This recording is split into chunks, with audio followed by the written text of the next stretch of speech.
or this is for the replay gang. The first person in the chat, let me know if you can hear me, how the audio it is. Otherwise than that, I'll just keep on kind of flowing until someone comes in and check that.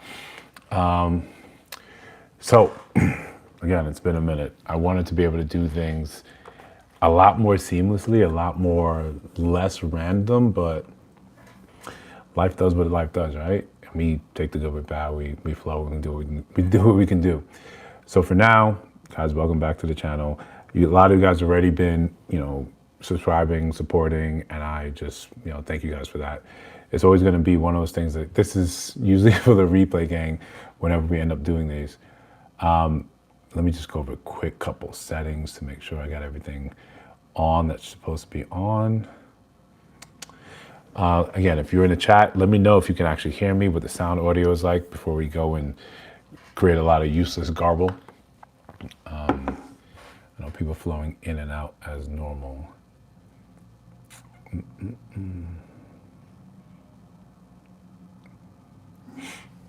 All right, so one of the things we posted on the channel, I like to use a royal we whenever I do these things, because I feel like we want to create a community. And again, I should probably apologize for not being around as much as I would like, but I'm still trying to cut out get the videos out 2 a day as promised when the first video dropped about just discipline, dedication. I think how most men should kind of just live their life.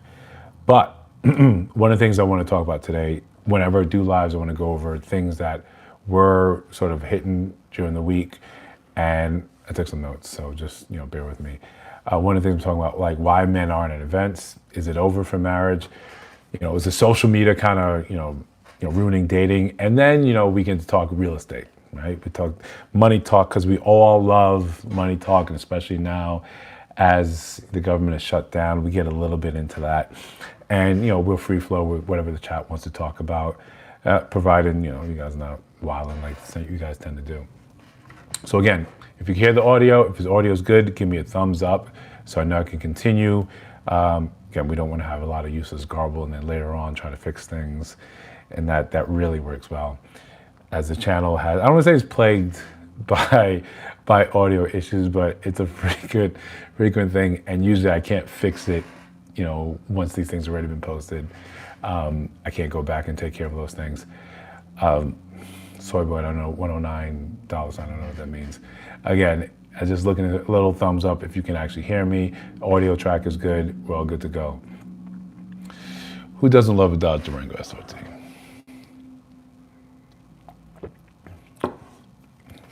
It's a weird thing to say. But if you hear talking about Dodge Durango, shout out to you. Okay, let me see.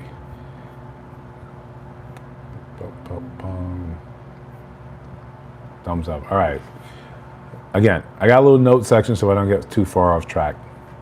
But in terms of what I want to talk about, the first thing, just about, there's always like this weird confusion about where men are in terms of dating scene. Are we into it? Like you see things go as far as questioning whether men are into women at all, because men don't seem to show up to a lot of these events.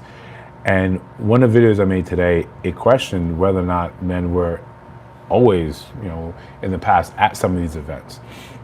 Dating events, speed dating events, pickleball, you name it, any sort, or even like run clubs right now. I think run clubs are sort of good. I do not live in Tennessee. I've been in Tennessee quite a few times, but I do not live in Tennessee.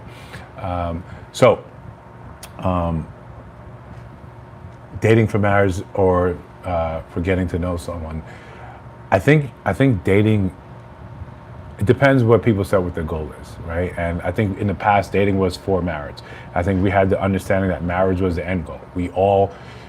Society wanted to produce families, so we thought that was what we needed to do. Today, I think a lot of people are saying, I'm dating for maybe a long-term companion, someone I could do life with, but not someone that I'm giving my leverage over myself. I think both sides are kind of saying the same thing. On the extreme, some women are saying there's no point in marriage. Why would I do something like that? Men have been saying the same thing on the other end of the spectrum.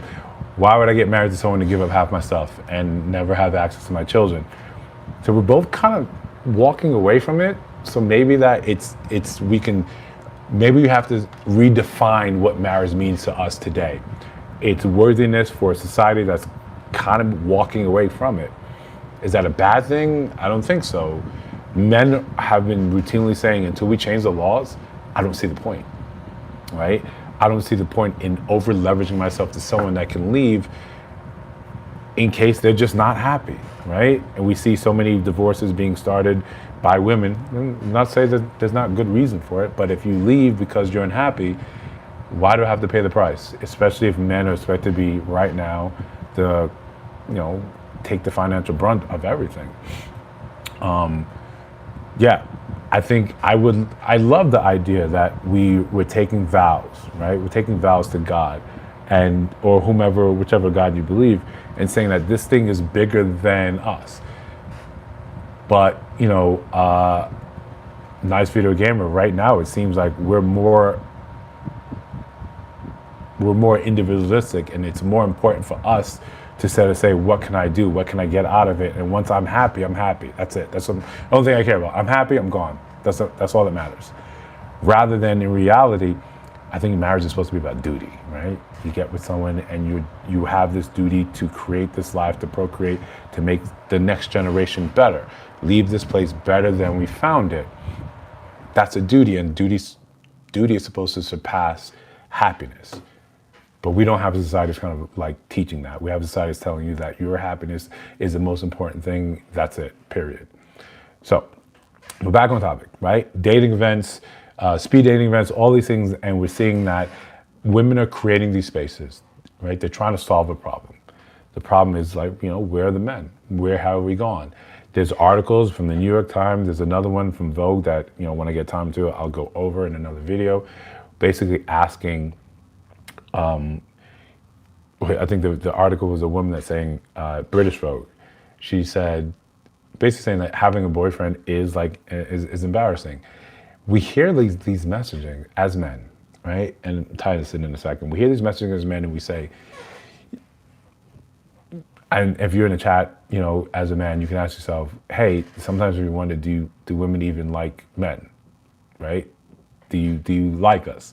I know that there's some utility from us and what we can provide, but do you even like us?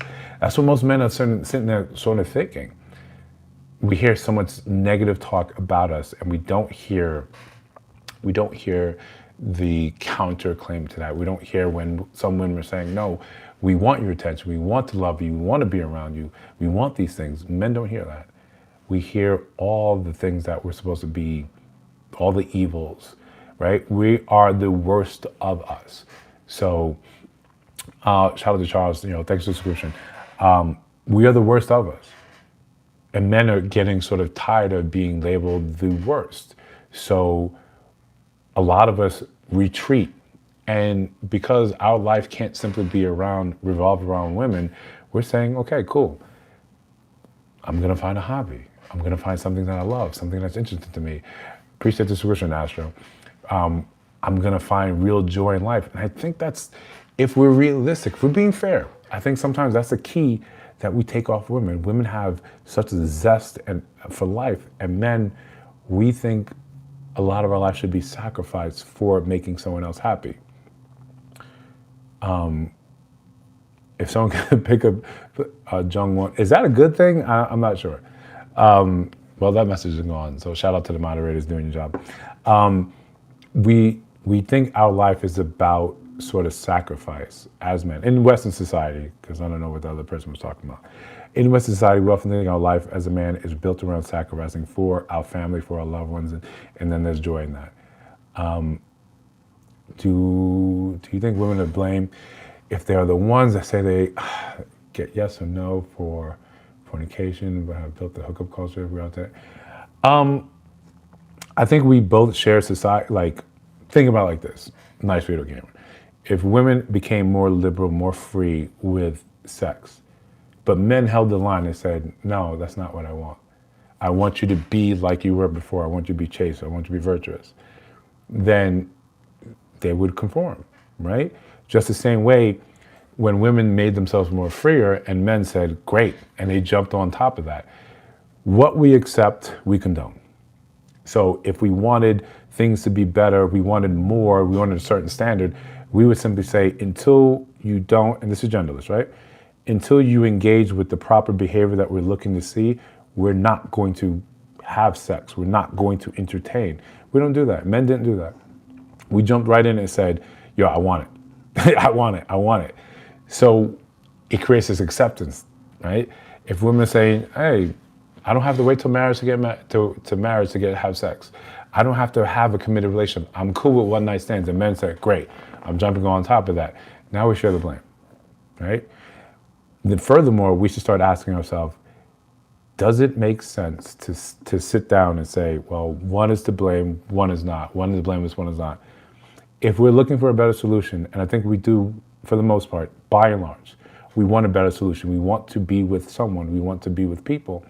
So in order to sort of make that happen, we have to start saying, I'm stepping away from the blame game. I'm saying, listen, and sometimes that means just you being by yourself with someone else and saying, this works well. This is what I want from me. Then you start building out a little community.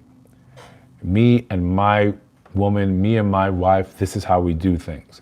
You have friends that also agree. That becomes your community. Community isn't always just by proximity. Me and my friends, this is how we move. And then when they find their partners, male or female, they also believe in the same thing. So what happens? You guys have a little tribe. That tribe grows in community. And in that community, you guys hold these beliefs. That's how we sort of change this, the direction in which we're going in. So, that was a nice question, by the way. But going back to the thing about events, because we see a lot of these things coming up where women are saying, because they've always been the social glue, like Daughter of Sarah said on the page, they've been the social glue that keeps families or keeps men engaged socially, keeps the family engaged, keeps society engaged. But what happens right now, I think it ignores the message that for such a long time, men have been told that they're evil, essentially evil, that they're villains in the story. In their own story in life, they're the bad guys. So we get to the point where men are just saying, I'm going to withdraw from society at large. I'm going to withdraw from the game. What was that thing, that moniker, the only way to win is not to play? Men are looking at that and say, okay, that may be the game. That may be the thing. That may be the choice. So now we don't realize how slow social change occurs. It takes a long time to go from A to B, but once you're on that path from A to B, you just can't change the tracks.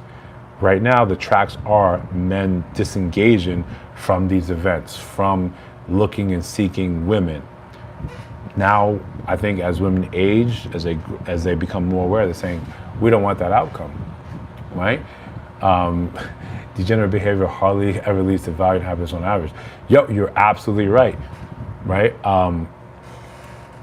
John Medina. If you look at it, right, and you see some of these, because we take a step back. We take a step back and we look at, say, like the inception of OnlyFans. We see how the rush, the money, the excitement, and then you see as time goes, some of these ones going on podcasts and saying, I have trouble dating. I have trouble meeting someone else. I have trouble finding X, Y, and Z with someone. And you don't understand what's happening. You don't understand why these men not excited, not hungry to be with me. That type of degenerate behavior in mass isn't really accepted. Men say, yo, I'm good with that. I'm good on that. I don't want anything to do with that. Then you have the subsequent sort of role, people trying to shame men and say, well, you should just accept the woman as she is, whatever she comes with. And men are saying, no, I don't have to do that. I don't have to tie my life to someone like this.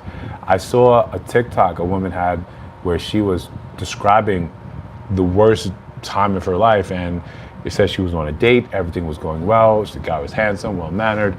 They started a conversation. He asked her, well, what do you do? And that's when things turned left. She said, I do OnlyFans. And she said the fire left his eyes. He paid the bill and he walked out. And she was devastated, right? So that is one of those things that, do I have a 23andMe? No, both of my parents are Nigerian. So it'd be a waste of money. I know, like, this is where I am. Interesting to get timed out for that, but Completely trust my monitors. The amount of human sacrifice is mind-boggling. Yeah, for men, I think it's something that we've been indoctrinated to be proud of. Sacrifice your life, sacrifice your time, and when you watch your family be happy, that's supposed to be the goal. But we're adopting sort of old world theory to look at how life is today. And I think when social media hit, we became too interconnected. We became way too interconnected where like a lot of this no longer makes sense for us. Shout out to Edward Adams for subscribing, I appreciate that. We became too interconnected. So when I get to look and see how happy your life is going, and I'm looking and saying, but I sacrificed my entire life and my family, it was just like, and again, shout out to women. Women do a phenomenal job of prioritizing their happiness. Absolutely prioritize. If you think about it, you get one shot on this planet, and women say, I'm gonna be happy. I'm going to be happy. Some of them do it too far an extreme, to be honest, but others, men, we could take a little bit of that. If you think the first time as a man you went to a spa, was that because you decided to go to a spa, or was it because a woman sort of told you should go to a spa, or you took her to the spa, right? That's what really happens a lot in our lives, you know. This is what it is. So I think we should give women a little more grace on some of these things. A lot of the soft things in your life you've been introduced to was probably because of a woman. So, but we should take that as a cue and sort of run with it. I should do more for myself. I'm calling myself out. I don't rest enough. I don't take care of my body enough. I put it through a lot, and I barely say thank you. I barely say, hey, shout out to you. You did that. I really appreciate that. We just keep on hustling. We just keep on moving. Men look at it, and we're tying it back to events. Men look at these things and we say, listen, if I have some free time, I'm just going to grind. I'm just going to work. So that's one of the things in the responses to the videos, and even some of them going on now, why men aren't at these events. They're just like, no, I'm just going to hustle. I'm just going to work. I'm just going to do what I can do. John Medina said, brownies are great. It set a standard right from the get-go. Yes. And what you allow, you condone, right? So we'll create the scenario.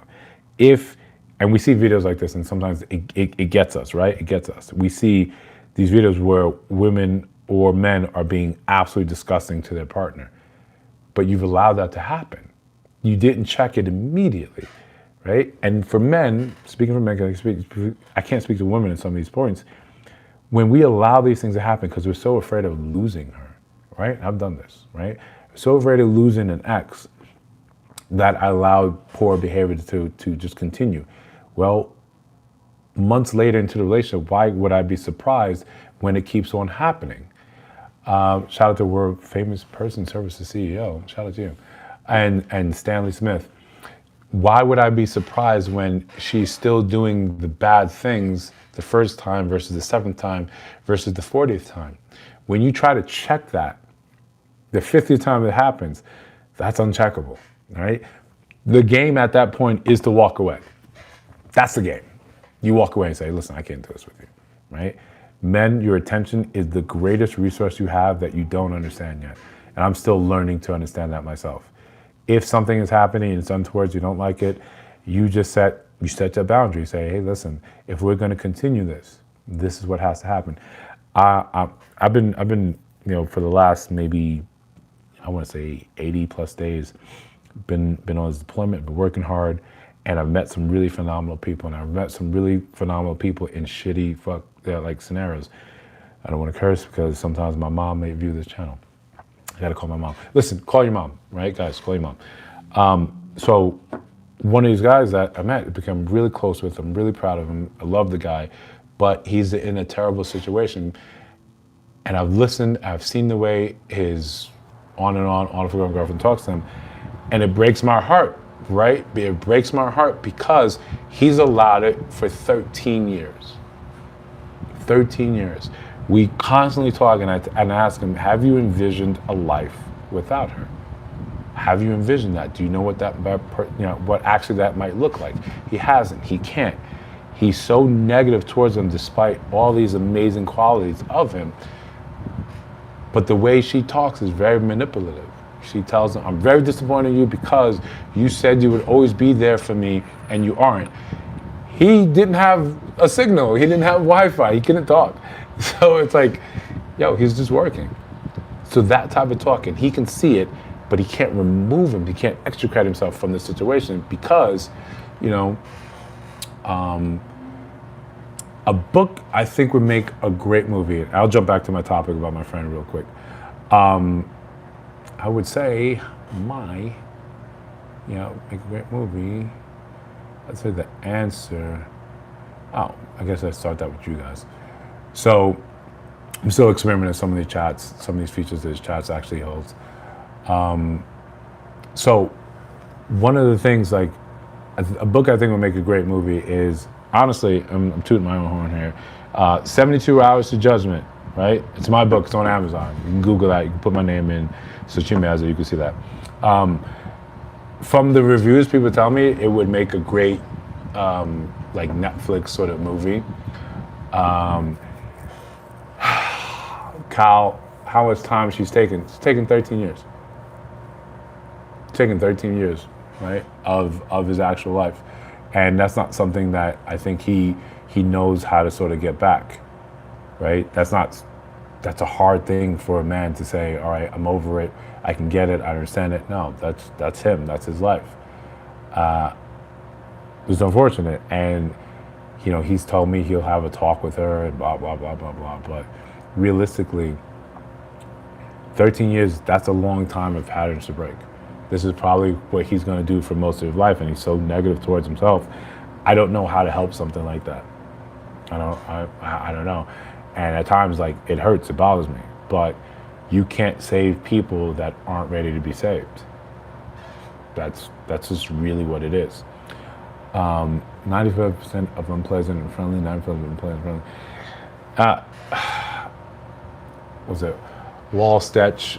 Could you tell me exactly what you're talking about the 95% being unpleasant? I'm sure if you ran the numbers, you could, if you're talking about women, you could find more pleasant women than this, you know, unpleasant. Yeah, let's talk about broken confidence and fear of loss isn't love. John, do you have a scenario in your life when you've been something like that? Not to the extreme, not 13 years, right? Not 13 years, but something where I've been in that loop, and thankfully it was like junior high school, where I thought she was the end-all be-all. It was junior high school to high school. I thought she was end-all be-all, and it took me stepping back, realizing that most of this prison, right, that I built, because that's what it essentially is, it's a prison that I built, was basically done. I was the warden. I was the jailer. I was jailing myself. Similar to when you find yourself in the friend zone. And put your hands up if you've been in the friend zone, right?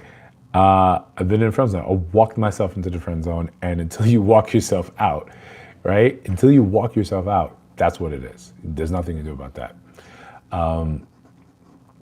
But it's tough to tell someone, and I try to think about when I was sort of mirrored in the muck, how it was almost impossible for me to tell myself, hey, you don't have to live like this. You don't have to be like this. I was just stuck. I was just absolutely stuck. So fortunately, unfortunately, he's young. It's still time wasted. He's still doing great other things with his life. He still takes care of his family, really great with his brother. But when you have such a negative sort of affect about your own life, it's hard to be positive about the future, you know? Early in life, I put the first few women on pedestals, and John, you're really talking about our, like, collectively for men, that's our thing, right? We put women on pedestals, and women, I'm not trying to blame you. You didn't ask to be put on pedestals. We did it because that's how we were trained, that's how we were indoctrinated. We put you on pedestals, and we thought you didn't even fart, right? I didn't think you guys farted, right? For such a long time, I didn't think you guys farted. I didn't think you guys did anything bad. I didn't really fully accept that women were horny, right? Until like high school. I really didn't get that, right? That you were normal humans. And one of the things I try to tell men now, yeah, she's normal, she's a human. She's gonna make the same choices that most human makes. The choices you make as a man is the same thing she's going to make as a woman. She's going to look out. Some women are just going to simply look out for themselves. When you look at women and you put them on a pedestal immediately without them showing that they're worthy of that, you open yourself up to be taken advantage of. It's happened to me. John, it's happened to you. It's happened to most men. It happens to most men, or they know someone close enough to them that happens. Now, the bad thing, once that happens to us, we kind of go on this tier, right? We say, I've been hurt. Now I'm going to go about hurting as many people as I can. And we don't maybe say it like that, but we kind of behave like that. We go out and we do a lot of these things that aren't great for us, but we just kind of condone it. We think it's okay. We think it's fine. And, forgive me, I'm still playing around with some of these things. We think it's just fine. It's okay.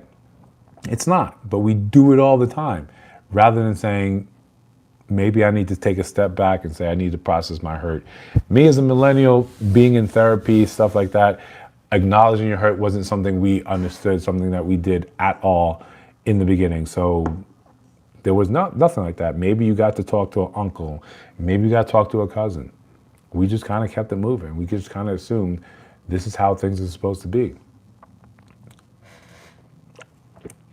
All right. There's people circling in and out of the channel. Let me see what I can do about getting this off of my... Oh, there it is. All right. New features, all that. So, back to the program as people are going in and out. Aaron Maxwell, shout out to you. Thank you for subscribing. So, like I said, the video that I'm talking about, why men aren't events, right? And I've seen in the video, in the post I said, I've seen plenty of events that I was super interested in going to, but I was out the loop. Men are usually out the loop of these things. I don't know what's going on. Like when I moved to Dallas, and from New York, which is greatest city in the world, don't argue with me. I was seeing a movie about a college freshman loser who reads and applies the 48 laws of power to his life and winds up, Brad, that's a movie right there. That's a good movie. Real quick, Brad, that's a good movie. That's a good movie idea. Real quick. I remember when the 48 Levels of Power became sort of popular read amongst black men, young black men. And I remember being sort of amazed by some of these sayings, some of these thoughts, some of these ideas, because I grew up, I was a reader, a voracious reader, and my father had this book of quotations by famous authors, and one of those that I saw a lot was Confucius. So when the 48 Levels of Power came out, I thought this is going to be the go-by, right? This is going to be the keys to masculinity. This is what I'm going to read. I'm going to know all this, and I'm going to live my life by these situations, and I'm going to be so versed in it, I'm going to be able to quote the laws. Life is very, very rarely so black and white, so just like it's this or it's that. That's not how the things actually happen. So I think books like the 48 Laws of Power, or like those books of quotes that I read, they're supposed to be consumed, and then they're supposed to color your life. They're supposed to inform you, just like the Stoicism by Marcus Aurelius.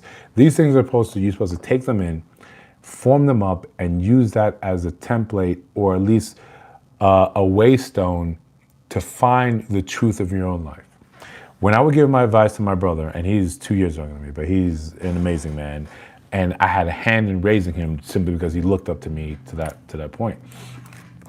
But what I ended up doing is giving him my experience and then waiting for him and telling him that our family does not need two of me. They don't. They need you. So everything I give you as my advice, you would take it in, internalize it, and try to make it make sense for you. Then come back and teach me what you learned. Let me know, show me who you are and what you took and what you developed from that. That way I can make you better by my experience, and you can make me better from fresh eyes taking that in. Because again, the world doesn't need two of you. You're good enough for you being you. So the 48 Laws of Power, and as much sometimes I like to go back and revisit some of these things, I think by Robert Greene, I think we sometimes feel so lost as young men that we latch on to some of these things that give you strictures and say your life should be led like this. We like that. Here are the bounds in which you can play with. Here are the rules. It's some of the reasons probably why we're so gravitate towards sporting events. We like it. Here are the rules. It's black and white. Things are in or out. That's a three-pointer, it's a two-pointer, right? It's a field goal, it's a touchdown. We get it. There's the rules. This is how things move, period. Life doesn't care about that. Life colors in the grays, right? The channel's that's kind of funny. So I think that's one of those things that, it is what it is for us. But when you fully jump in and just look at, you adhere to these rules, that's when you end up losing yourself. That's when you end up sort of just living a life that really wasn't yours. But it sounds good, it sounds clever, it sounds like you're deep, but you're really just sort of lost. It feels a great thing. If you aren't wounded through that experience, you learn how to become appropriate in life in general. Yeah, you got to fail forward, right? You fail forward, you fail up. When things happen, that's good. It's supposed to happen. It's supposed to suck. It's supposed to be awful. And then you learn from that, right? Fall 9 times, get up 10. That old adage is great. That's what it's supposed to be. I think that's more, to me, what a man's supposed to do rather than a man's supposed to sacrifice. He's supposed to be willing to get up and try better and try again. I like to live a life just dedicated around getting better. Almost like an RPG game. Everything that you do is going to give you experience to level up to the next thing. And life is so vast, has so much depth. It's so amazing that you have, I wish if I had the ability to live 9 lives, I'd live 9 totally different lives. All these things that you can do, all these things that you can experience. Even some things that we looked and we turned our nose up at when I was growing up. Oh, being a mechanic, I would love to have the skills of a mechanic right now. I would absolutely love it that. Being a mechanic, to parlay that to be an airplane mechanic, to owning your own plane, to go in the military, to being doctor, lawyer, astronaut, all these things to me are simply amazing. But we got one life. So right now, what I end up doing is doing the best I can and exploring all these creative outlets. YouTube is one of them. Just doing this, and sometimes when you get in front of people that haven't really seized that life, for example, people that are simply adhering to the 48 laws of power or whatever structure they inherited from someone else, but they haven't internalized, they haven't made it theirs. You see their life is sort of ends up being called to stagnate. They can quote great things to you, they're saying all the right things, but when you come up to them, you're saying, I've done this, and I'm looking forward to doing so much more with the rest of my life. They find that impressive. They find that different. They find that envious. And sometimes your journey in other people's life is to simply inspire them. That's what you just hear. I inspired you to do more. I inspired you to be better. That's all it is. Dantes, appreciate the subscription.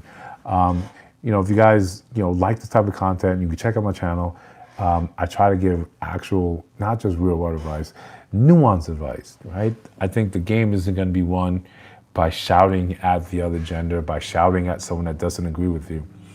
I think we're supposed to sharpen our argument by having someone chip away at the weaknesses in them. And, we have fun on the channel from time to time, what we're talking about. We like to make fun, poke at things. And it's a good channel to come in, check in and say, this is the things that I've been working on, things I'm trying to be better on, because we're all about discipline. We're all about doing the hard stuff now so you have a better life later. And then, we're expanding. We like to talk about money, right?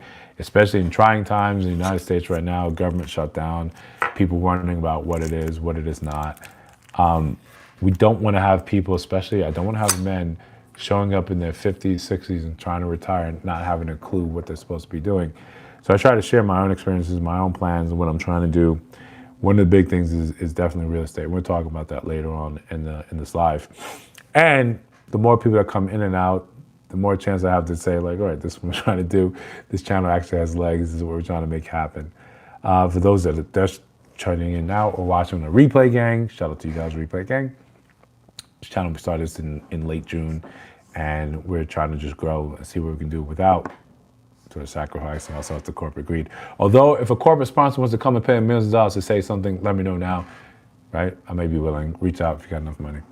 Again, if you like the content, like, comment, subscribe, join the live, join us, hear your voice. I like the interaction. Speaking of which, this live is sponsored by no one, right? It's sponsored by no one. But we were talking about one of the things that's going on from the channel right now. about men not being at certain events. And we're going to talk about marriage, social media ruining dating, and then we talk about real estate talk. But right now, going back to the topic, the order of operations here, until someone else maybe wants to talk about something that is on their mind and throws it in the chat. Speed dating events. I remember I went to one speed dating event. This was college, right? This was during my undergrad in college, and I went as a favor to a friend that she was putting on the speed dating event, and I don't remember it being too much fun. I remember it being you're sitting down in front of 5 women, 5 different people, and trying to sell most people don't like that your first day at the job, your first day at school, and they call on you, hey, say a couple words about yourself. Most people hate that. That was that experience. But this was, and I'm dating myself, this is, in the early 2000s. So it wasn't just that awkward back and forth. And as you can see, I sometimes like to talk, I like to run my mouth. That's an advantage of creating a YouTube channel where you simply talk to a camera. Sometimes waiting for someone to say something in chat, hint, hint. And I remember, I think I talked to 7 women, and I think 5 of them indicated they would love to go on a date. And I sort of felt bad because I was just doing this as a favor for a friend, because even back then, there weren't men showing up to events like that. And on the college that I went to, the CUNY College, Queens College, they have a system to integrate you into social events called click points. And in order for you to graduate, you needed a certain amount of click points per year, per semester. So this was something, yeah, speed dating is anxiety. Well, first of all, I know you in real life and you're absolutely stunning and gorgeous. So, okay, I get it from a different perspective, but as a man trying to sell himself to a woman in person, right then and there, yes, it's anxiety inducing, right? Did I say the right thing? Did I look a certain way? Is my breath fresh? Did I get too close? Should I have moved more forward? Where was I sitting with? So many other things were going through my head in terms of trying to make this thing, make sense. And like, John was saying, I gotta sell myself, right? I gotta sell myself. And right now, as I am now, as I can talk, yes, I've got enough experience in my life to say I can sell myself. I can spin a yarn, a story. I've got a decent resume. But this is me in my 20s. This is me in early 20s. I haven't done anything, right? I haven't done anything. It's anxiety inducing. I haven't done anything. And you're trying to sell yourself to a woman who has access to men of all age groups. And I'm sitting there just like, I'm in college like you. I'm in college like you, right? I'm studying this, I'm pre-med, I'm this, I'm that, right, it's a hard thing, especially if you're trying to win people over with humor, with jokes. You're like, I got nothing for you. I got nothing for you. But, sometimes the anxiety is self-induced. And a quote I read a long time ago that has become one of my favorites, like, sometimes the fear won't go away, so you got to do it afraid. Right? And you often don't get more brave, you get better at dealing with the fear and anxiety. When you can sort of swim in that, right? And I did it by exposure. And a little story time. I had a high school girlfriend back then, and we went to prom together, best friends, all that, the Dawson Creek story. And then she broke up with me in early freshman year. So now I don't have any game, I don't have any skill, I don't have any ability to talk to her whatsoever. I don't know what I'm doing, I don't know what I'm saying. I don't have any style that I've sort of set for myself, and this is what I am, this is how I move, nothing. I can't talk, there's a lot of oops, all that. And I wanted to be better because I was introverted, and I saw that extroverted men that were out there, boisterous, loud, taking up space, they got the attention. Right? They got what they wanted out of life, and I wanted something out of life, what I wanted. So what I had to do, it was exposure therapy that later on when I started psychology, in my undergrad in forensic psychology, I learned it's just exposure therapy, cognitive behavioral therapy. You got to put yourself in awkward situations. You got to put yourself in awkward situations. Awkward situations in the beginning, and they escalate, right? If you're afraid of rabbits, do I first throw a bunny rabbit in your hand? No. Maybe I walk you to a a bunny's den where you know they frequent. I show you the trappings, what bunnies actually, you know, bunnies have been in here. And I slowly introduce you to that until one day I've got you holding a bunny in your hand and you're not freaking out, right? So when you're trying to talk to women, you have to put yourself in those awkward positions. That means talking to women, right? That meant talking to women and having the awkward conversations, having the oops, and then later on saying like, why was I nervous? And sometimes it's even talking to them and saying, how did you feel? It's like, I was nervous too. I had no clue. I had no understanding that you also felt that way. Those are things that are real like eye openers to a lot of men. And when I stopped looking at women, I stopped, like John was talking about, I stopped putting them on a pedestal. I realized, oh, you're just as flawed as me, right? As I got older and had more experience with women, I stopped thinking about this thing as a win-lose scenario. I just said, we're just having a conversation. And I can have a conversation with people. I've got enough experience. I've done enough things where I can simply have a conversation. So when you go up to women sometimes and you're just saying, hey, I think your hair looks nice. You've got no skin in the game, not thinking about anything else. You know, I personally, I like natural hair. If I see your hair in a fro, I'm probably gonna compliment you.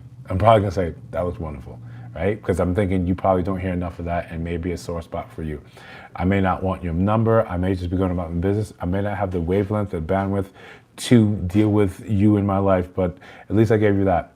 There's no heat, there's no judgment, there's nothing, there's no butterflies that pop up. I just go about my business. I like that. I like being able to do that, you know? So, shout out to the moderators doing your thing. Listen, the moderators on the channel, I couldn't do this thing without you, without driving myself crazy looking at, you know, nuisance messages. So, you guys don't get enough love. You don't get enough credit to making this, especially lives, like possible. Yes, I'm in a hotel room.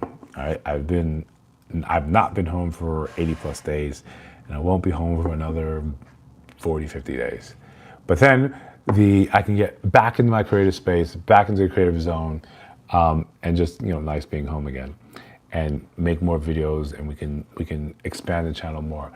I do a lot of things, and some things I can't talk about here because we can get in that, and that's a private sort of thing right there. Daughter Sarah, shout out to you. Listen, Daughter Sarah, one of the great contributors to the channel. She's also a moderator, gives me a lot of great advice, and part of the quality control team whenever my audio is messed up, which is unfortunately frequently.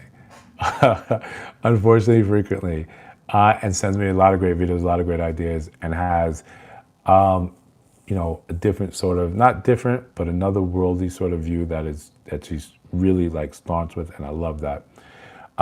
People that are set in how their beliefs and they hold to that, I love that. Again, those things help sharpen you. It's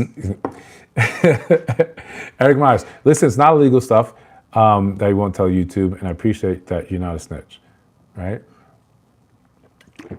Damn, Eric. Sorry about that.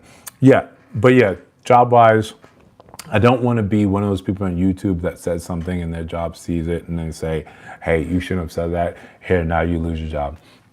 Although I have real estate, and we'll get to that in a second, or a couple seconds, I'm one of those firm believers that think even as you build your side business, if you have one of those people, your entrepreneur spirit, that what you should also do is keep your W-2.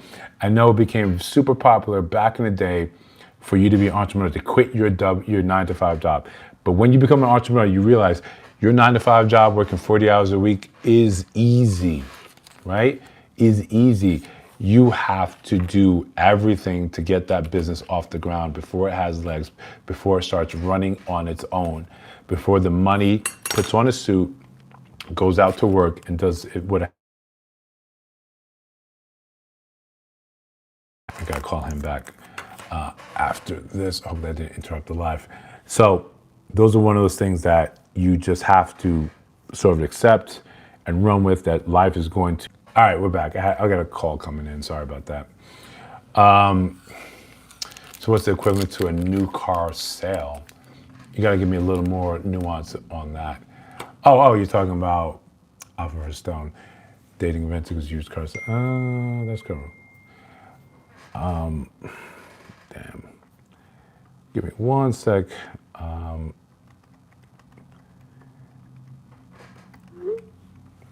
That's work right now, requiring a little more attention. But you guys in chat, do what you gotta do. So one more chance or chance. Thank you for subscribing. So I'll get back on track talking about where men have gone, why men don't show up to some of these events. It's just when you're trying to course correct for a societal change. Societal change take a lot of time, right?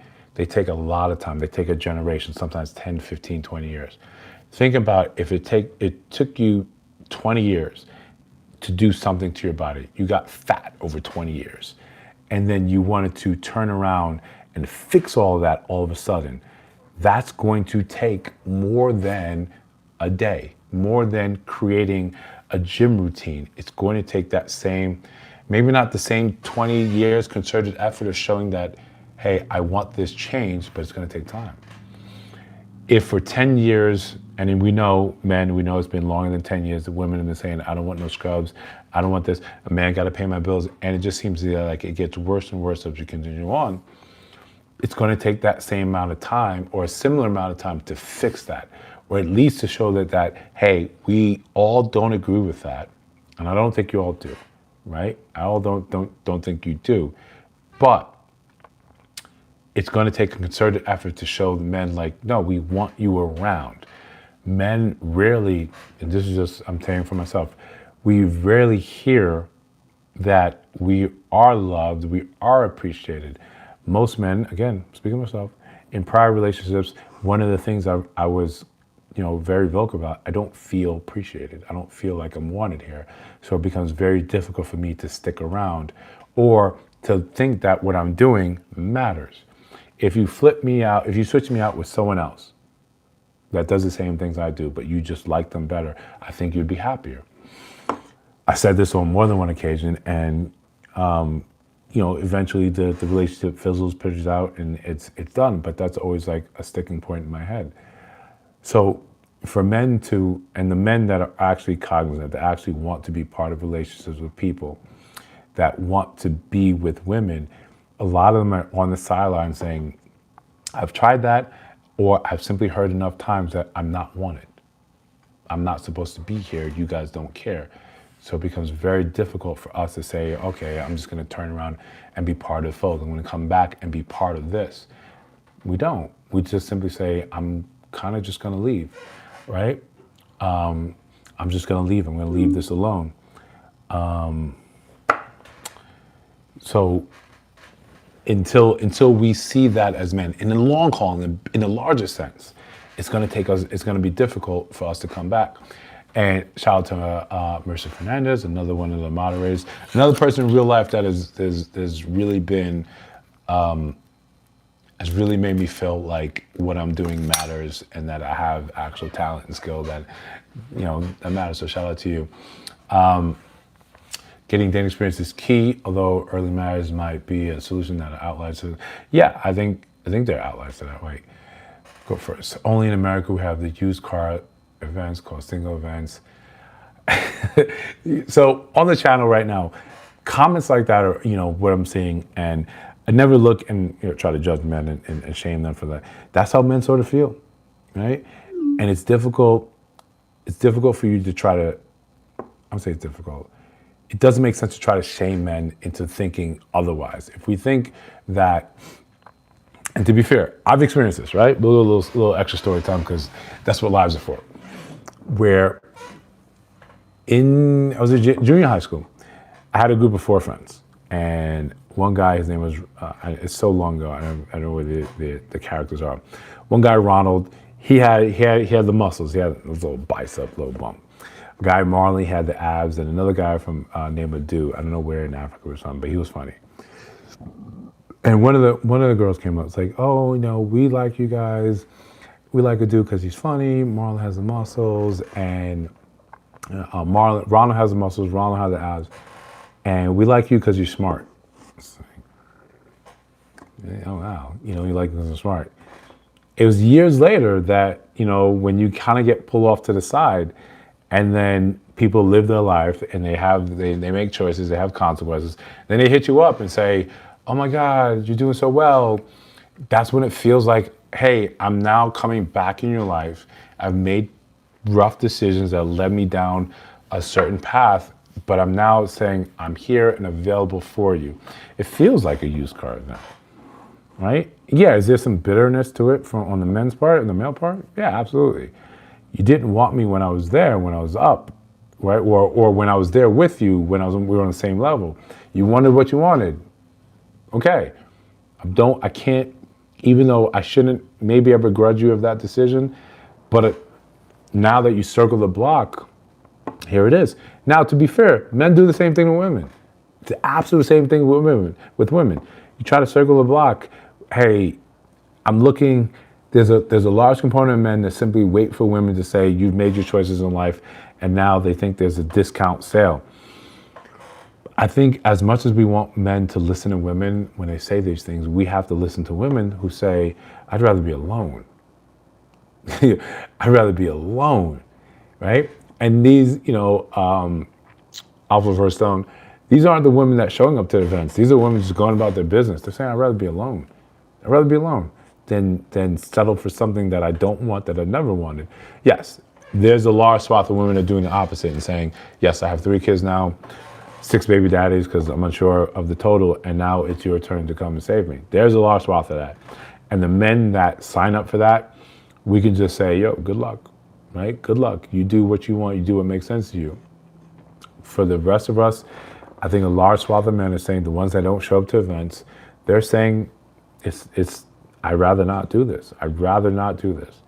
And we're more focusing on just being about our purpose, being our preference, getting what we want out of life, having more experience with life. And I think those are times when we should look at women and say we take the cues from women. Women will travel. Women will pamper themselves. Men, we won't. I think even when men goes to get a mani-pedi, we think that's something big. They do this on a regular. They do this absolutely regular. Go get a massage. Go do something nice to your body. Relax, right? Take a hike. Go plan an interesting trip that adds some depth to your soul. Go plan an interesting trip. That means absolutely nothing. You just wanted to see the place. Get behind a camera. Take photos. You don't got to post them, but have and create these memories. Go with friends that you love. Male friends, female friends. Go with friends that you love and go experience the world. Do what you want. Sometimes it's simply looking and saying, hey, women did that. What would I experience if I did that? Make a life that's more just about sacrificing and suffering, because the truth is, I don't think a lot of people appreciate that. I don't think a lot of people get that. I don't think a lot of people look at that and say, this is worth the sacrifice. Just do what you need to do for yourself that adds some sort of color and routine to your life, right? So, to the second topic, is it over for marriage? The more I come through some social media posts to find something to sort of react to and to extract lessons from, I see a lot of things from women saying, that men don't, we don't even want to get married. We're looking at men, being with a man is an embarrassment, it's a liability, and that men sort of bring down your sort of lifestyle. And my first reaction is, of course, just to look at statistics and say, well, how can men sort of bring down aspects of your lifestyle monetarily when statistically, on average, you make less than men? You make less than men. So some of the things that you're doing, you're going into debt to do in order to make happen. You're going into debt to make happen, and that's not really a long-term solution. But the fact is, I think we're moving further and further away from marriage in the way it used to be, in its totality. And rather than have a knee-jerk reaction, think that's a bad thing, maybe it's a good thing. Maybe it's a time that we redefine what long-term, I don't say copulation because that feels wrong. Living with someone, having a long-term relationship. Maybe that's the new goal. Maybe not having each other financially, inextricably linked is the new goal. Instead of saying like we have to get married in this sense. I think men in large, they're shying away from marriage because they're looking at it as a debt trap. They're looking at it as a scenario in which they lose everything they sort of created. Those men that actually created something. I know we say prenups, you should get a prenup, but we see the vitriolic sort of reaction when men mention prenups to their fiance. how it's, I can't believe you're saying this. I can't believe that you're thinking about divorce when we're supposed to get married. You don't trust me. The gamut of shaming language, rather than men just saying, hey, this is what it is in order for us to get married. I need to protect myself. You need to protect yourself. You need to get a lawyer. You need to make sure that you're not signing this under duress and this can be challenged later. And then on the other side, I'm seeing a lot of commentary, like I said before, and women just saying, this is not worth it. It's not worth it. What I want to do is not good for me. It's not, unfortunately, for sure.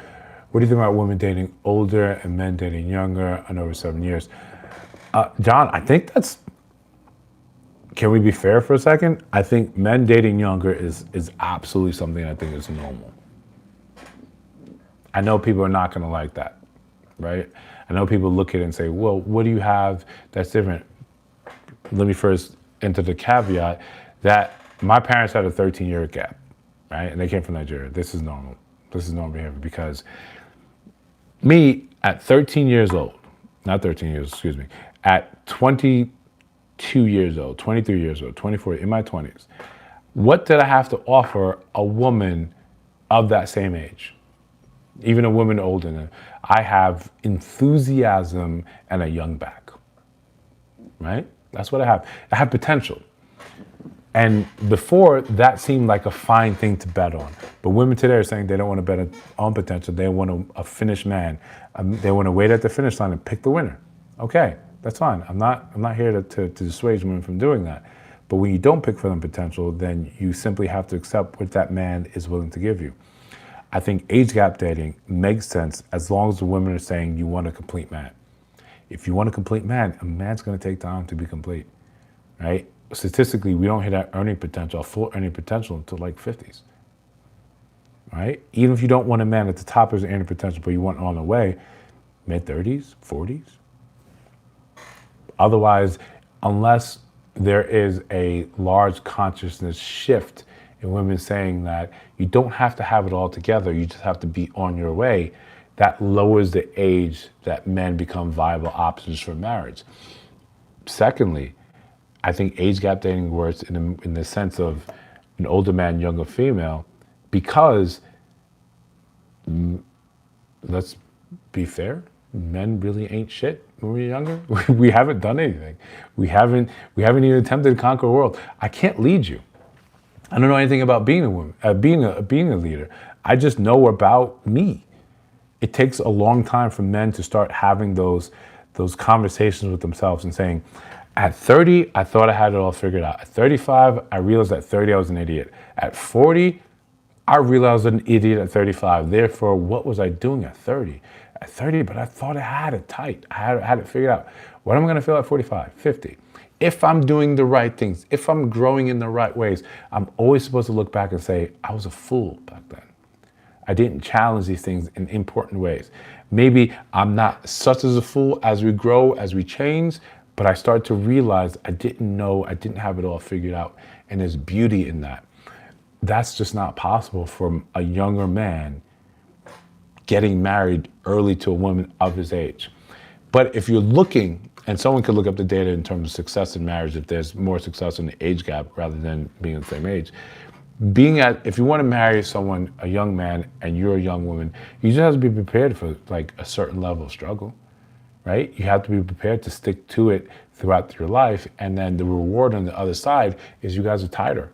You guys are absolutely inseparable. If you suffered with me while I built and I became a man, and you're an integral part of that story, even if we break up, you're always going to be why I'm this man.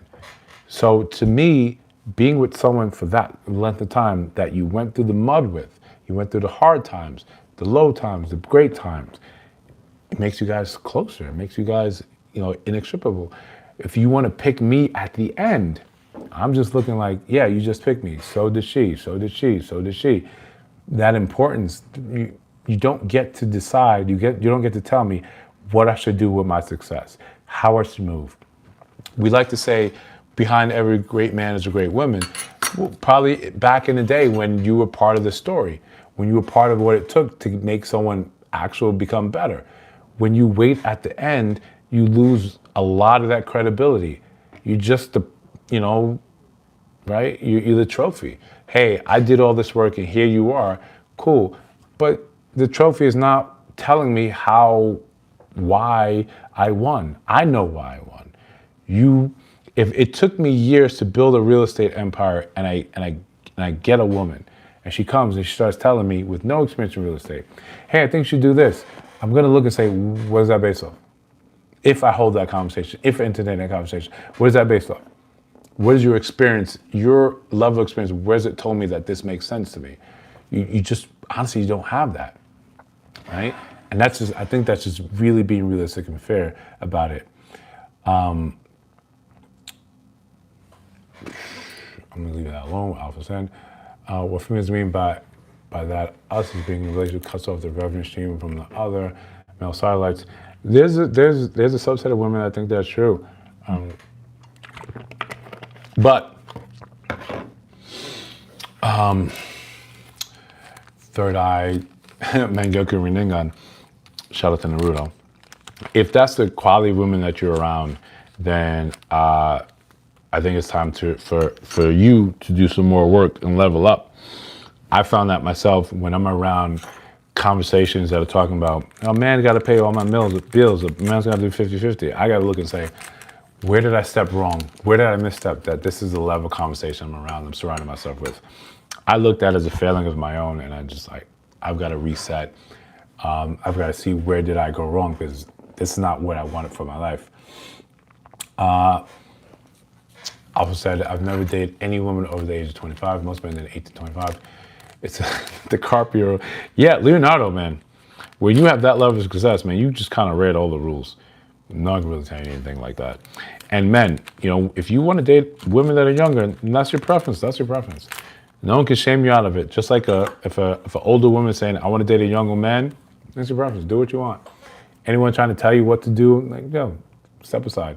You don't have to listen to anything like that. You say prenups are not guaranteed. They can throw it out by the judge. Absolutely. And the easiest thing, the first thing, women who usually challenge in prenups say that I signed it under duress. He said, if I don't sign this, we can't get married. Or what was that basketball player? Or he was a basketball player. And his fiance waited to the night before to say, to sign a prenup and refusing to do it. And he said he didn't get married to her. Is it Jason Williams? Well, respect him, because that's kind of how you just have to move with it. If this is important to you, then this is what it is. Don't let time, proximity, don't let shame, don't let everything sort of sway you from what you want, because that just becomes the blueprint, what we were talking about before. You will always have to adhere to that. Don't do it. A lot of people, and they'll get online and say that they're doing a lot of this stuff. They're getting married, and it's a financial plan. It's a financial play, rather than it's something that I actually care about this person. He or she is important to me. It's a financial come up. What does CGA say? Coach Greg Adams say, men in love, women are bitter. Generally so, I don't think that's the case, but there is a large subset of women that believe that. They use that to their advantages. Men dating younger is certainly normalized, but whether it should be normal is up to debate. Yeah, Brad, is actually up to normal. I think when you leave Western cultures, it's more normal, right? But in those same societies, a lot of other things are normal, right? Stoning women is normal. That's not really what we adhere to. So do we pick and choose what we think is normal, what makes sense for us, or we kind of just say, this is how we find ourselves? Do what you want. If your young bride is actually cognizant and making these decisions for herself, and this makes sense to her, go for it.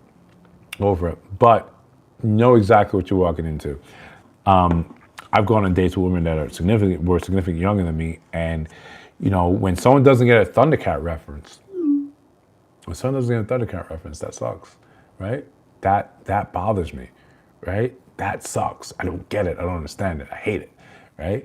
But some people aren't going to get the things you're talking about. Even now, when I was talking with my colleagues in the elevator, we're joking around. We're saying, hey, we are the parents for those of you that watch Dirty Dancing, right? We are the parents now.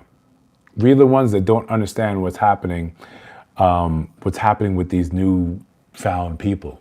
We don't get that. We're sitting there, we're like, I don't understand this music. I don't understand this hip hop. I don't understand any of this, right? I'm lost in all this. Blah blah blah blah. That's us. We're the kids in Dirty Dancing. We're the parents of Dirty Dancing. So there is, simply a point in time where we got to take a step back and say, I don't know what's going on. It gives men establishment. Wait, let me see. Yeah, it gives men established maturity and women the visual and support they're looking for optimally. John, you're right. Right? If men, we're concerned about the visual. We like the visual. We like you to look apart. And some men find a lot of inspiration in that. Right? We see that's the muse, and that drives us. That drives us to higher heights. I think historically that's been the case, and I think biologically that's something that most men are wired to like, wired to accept. Depending what you like, depending what moves you, if you want more of an intellectually stimulating relationship with a woman, you got to go older. Usually, en masse, you got to go older, right? You are not supposed to take older women for your wife. Definitely not a single mother. This is a bad deal. If it's a bad deal for you, Alpha, it's a bad deal, right? It's a bad deal. I don't think there should be a blanket statement that single moms are all bad. I don't think it should be a blanket statement like that. I think it should be something like, hey, let's have an understanding. If this works for you, it works for you, and no one else can really say what doesn't. Like that viral thing going around where a woman is saying, they told me not to cook for him, they told me not to clean, they told me not to pay for dates, and she got a ring. Rather than just that sort of innocuous thing, the responses to it, how people were so upset. Women were so upset about all these things. Listen, if it works for you, it works for you. That's what it comes down to. Shout out to Kevin Theodore subscribing. I'm just trying to catch up on the chat, so I'm just scrolling as we're going. Being overweight at the end equals bad deal. Too younger, 18 to 25. If you can pull 18 to 25 as you increasingly get older, shout out to you. What are the avoidant ones then? I have an avoidant attachment style induced by childhood trauma. I've been asked out 5 times each time. Led to nowhere due to my anxieties. It wasn't their fault. It wasn't. When you're cognizant, right? Brad, you're cognizant of where you're lacking. One thing I say on the channel a lot, and I hope you subscribe and I can follow up on some of your story, is that sometimes it's time to take a step back from dating. You may want the results, you may want to be with someone, but you aren't right there. Right now, you would not make a good partner, right? You would not make a good partner. There's time to take a step back and say, all right, I gotta chill. I gotta leave this alone. I gotta do what I gotta do. You make yourself a better partner, you will get yourself a better partner. And sometimes that means filling in the gaps of your own understanding of where you are in life. That's what it has to be. That's a normal thing. I routinely would take steps back from dating and say, I don't have the bandwidth, I don't have the time, like right now. I do not have the time. I barely have the time to sleep, and I have people constantly telling me, you need to sleep more, you need to sleep more, you need to sleep more. But I'm trying to fill the spaces as much as I can because there's this drive that I want to be better, I want to create something. Take a step back from dating. Work on yourself. See what you need, see what's missing from your life. Third eye, it's not coming from the women I'm around, it's coming from observation of other men making mistakes with them. Facts, I love this. I absolutely love this. A lot of us learn just from that. We watch other men struggle. We watch other men struggle and we say, I'm not gonna do that. I'm not gonna do that. Listen, third eye, I'm not critiquing what you've got going on, but if that's what you see in your life, man, run with it. Absolutely run with it.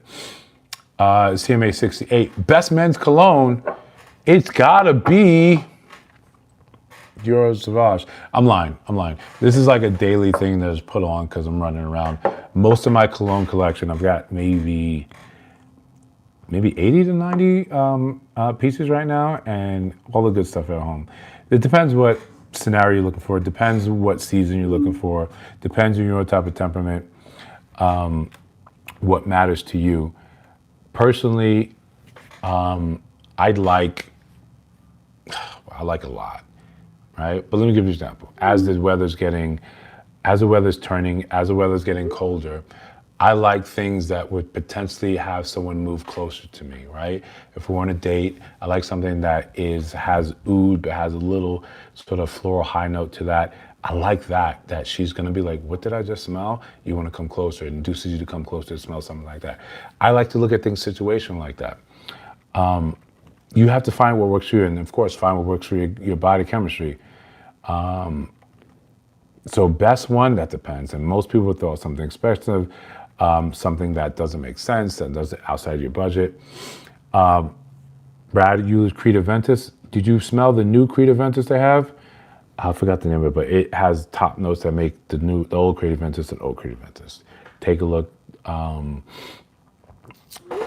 Just see what works for you.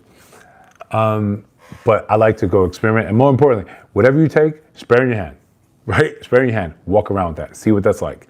Because I've had some bangers, absolute bangers.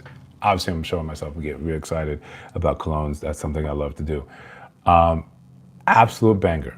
But when I actually set it on my hand, it would maybe 3 hours later in the flight, I was nauseous.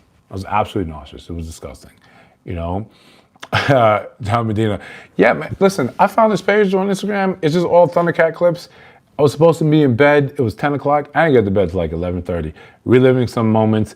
I'm tearing up at some of these things, like Thundercats. I'm like, I'll tell you which one. The one where I think Groot was fighting, he was terrorizing Thundercats. Groot's right now, he's a ghost. And they're trying to say, yo, you need a ghost to beat a ghost. It's someone Jagger, and Jagger's fighting him. But Groot has a mace made of Thunderinum, and he's draining Jagger.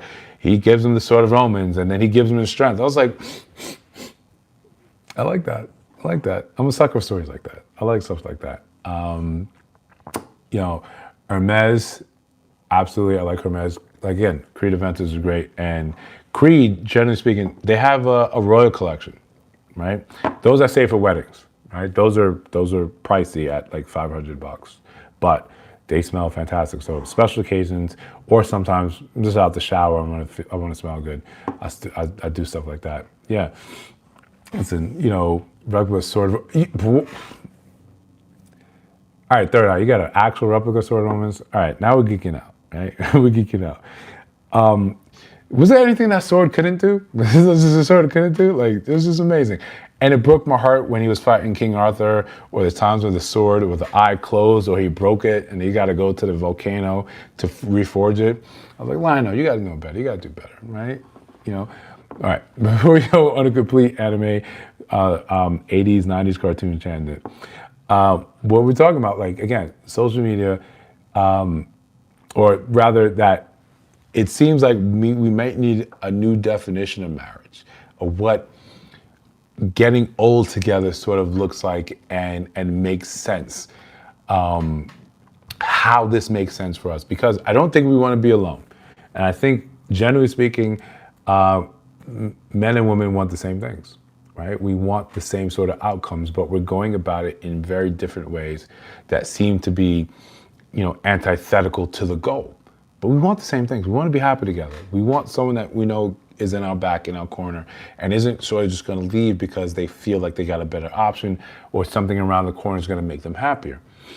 But how do we define that? How do we define that in a way that doesn't trigger the state coming in and saying, the kids are going over here, you have to contribute this over here, right? It's a problem that most men at the ground level don't feel like they can solve. So their solution is simply abstain from the whole thing altogether and say, I'm going to leave it alone. All right? And that becomes unfortunate because I think we all sort of want to be together. But instead we just say, I can't deal with this. I'm just going to sort of back away. If you guys have a solution, yeah, let me know. Outside of us, you know, getting together and watching Thundercats, right? Like watching the old schools, right? The things that taught you about the power of friendship and relying on others, but somehow your own personal strength. You know, what else can we sort of do for sort of things like that? It becomes just a difficult prospect for us to sort of navigate. And the best thing I can figure is you find someone that doesn't activate your crazy, believes, you know, somewhat in a lot of the same values and outcomes that you do, and you sort of move from there. Otherwise, we're going to keep beating our head against the wall, and we're going to keep getting more and more videos where men and women are simply saying, these people aren't like they used to be. There's no point in marriage today. I don't want to do this. I don't want to do that. We barely want to do anything together, right? Yeah. Except make the beast with two backs and kind of hunch on each other. But even then, the results from that, we're typically frightened from. We don't want to have anything to do with.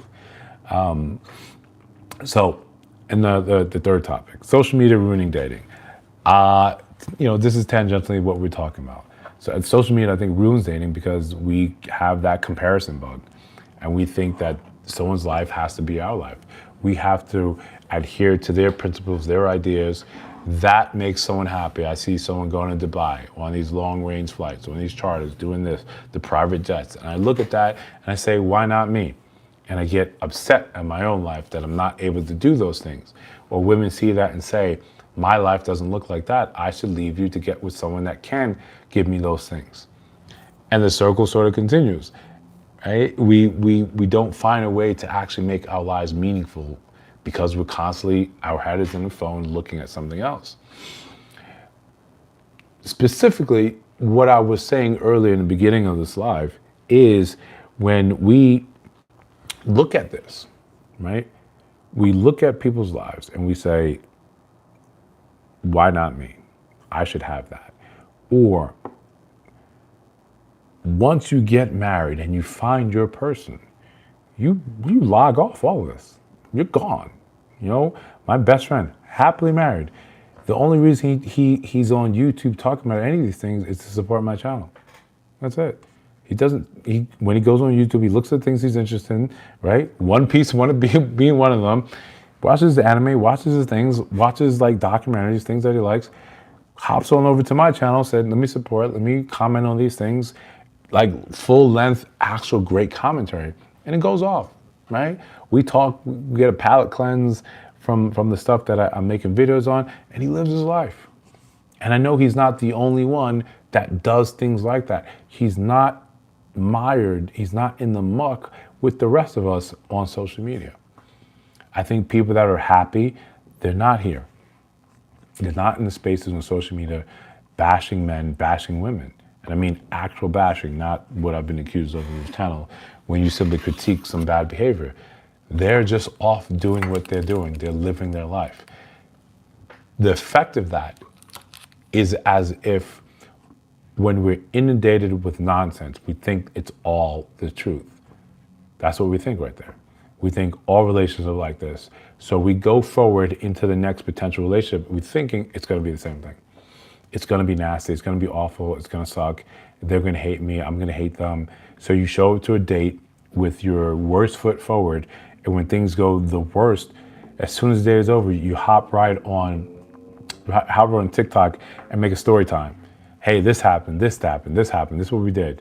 No, it's a self-fulfilling prophecy.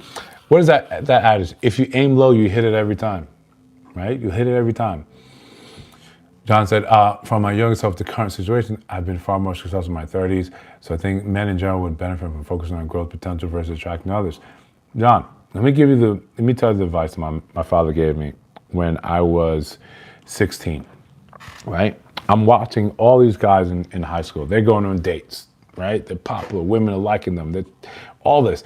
And I'm telling my father, not in those words, right? I'm not in these words. Basically, I want a girl to touch my wee-wee, right? Not in these words. And I know he's done it at least 3 times because I've got, 2 siblings. I know you've had sex before. I know that part. And I'm in the kitchen. I'm watching him wash dishes. And he turns to me, focus on your schoolwork. Focus on your schoolwork. I'm like, what does that mean? What is the strategy? Like, what do I got to say? What do I got to do? What I'm going to do? How to make this happen? What is happening? And it took me the better part of 5, 6, 7 years before it sunk in. I was like, oh, you're right. When you focus on making yourself better, when you become a better person, you actually have things intrinsic about you. You've done the work for yourself. You've worked on things. You become a better potential partner for someone else. And There's a new flash. Women see that. They look at you, they see that you are separating yourself from the pack. That is very attractive, right? That's very attractive to them. So it's hard when you tell a young man you got to eat shit for 10 years before you become worthy of anything. You've got to do the work. You've got to sit here and, lack of a better term, and pause from New York. You got to suck it up. Pause again. So yeah, we're saying date without expectations. Yeah, if you go into a date and you think this is gonna go left, it'll go left. It'll go left. It'll go so left so quickly, right? Yeah, this is what you learn. Yeah, we're on the same page there. Listen, I've done the 30 race, right? In your 20s, you're supposed to experiment, right? You're supposed to find what you're good at. You're supposed to, again, eat shit. You're supposed to live with 4 roommates, like Gary Vee likes to say. You're supposed to do a lot of that work, take a lot of that risk. Find what you're really passionate about. Find what you're really good about, and double down on it. In 30s, you're supposed to start building the fruits of that work. You're supposed to lay that foundation of that hard work, that near unlimited energy you had in your 20s. When you get to your 30s, you're supposed to start seeing some of those fruits bear, some of those plants bear fruit. And then in your 40s, you get to start coasting on those. When you look at the average age of a Porsche owner, it's in their 50s. It's in their 50s, right? Why? Because it took you time to get there. It's not because in your 50s you had a midlife crisis. It just took you time to get there, to afford something that people consider luxury, ultra luxury. That takes time to afford it properly, not in the sense that I bought it and I'm struggling with everything else in my life. I can't pay my light bill. I can't pay, the gas bill, but I got a Porsche outside, right? No, it just simply takes time. We don't understand that sometimes time is a critical component of the game.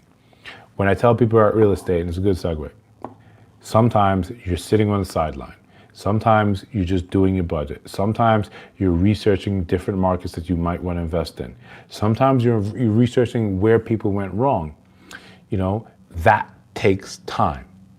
That's all it is. You can't rush that part of the process. That's the part of the grind that is most honest, the time component. If you don't put in the time, you're going to get results that don't really make any type of sense. Any type of sense, right? So the real estate talk that I wanted to get in, because I made a video that'll probably drop tomorrow or in the following day, was about buy and hold, real estate. Buy and hold. And one of his creators was talking about how it was so difficult for her, why, and she phrased it in a sense of, this is why rich people don't help poor people, right? And there was a lot of jewels in what she was saying, but there was a lot of language in there that I found sort of off-putting. If you're, and then I wanted to simply, set down something like, give some of this game about what I learned about buy and hold real estate. Let me jump into what he's saying right here. Those 7 to 08 market crash messed everything I built in my 30s as a bust my tail to get back to where I finally was in my 20s. I absolutely feel you, right? When the 08 crash happened, I was too young to really understand what was happening. I was working, but I was too young and didn't have enough capital to take advantage of anything like that. I think I bought my first place in 2012 when the market sort of let out a lot of air from home prices and the interest rate was low, and it felt like you're sitting on 60 or 60 plus grand. What are you going to do with it? And of course, I've never seen 60 plus grand before, but now it's like, and having someone in my life, a woman in life at that time, I felt like, oh, as a man, this is what I'm supposed to do. I'm supposed to create buy a place so we can build a family together. That didn't pan out, but the house did. And that's one of those things that men get driven to do because of who they're actually with or who they want to be with. And it's one of those things as men, don't rally against. It's one of the greatest motivators and greatest sense of inspiration in your life is probably going to be a woman. Said it. It's probably going to be a woman. Your desire to impress, your desire to create something for this. Is it your only? Should it be the most important? No. You sometimes just with age, you learn that that's not the end all be all. But trying to pretend like that's not a factor, it's just really lying to yourself. And there's absolutely no reason to do it. It doesn't win you any points. It doesn't do anything for you. Just get over it.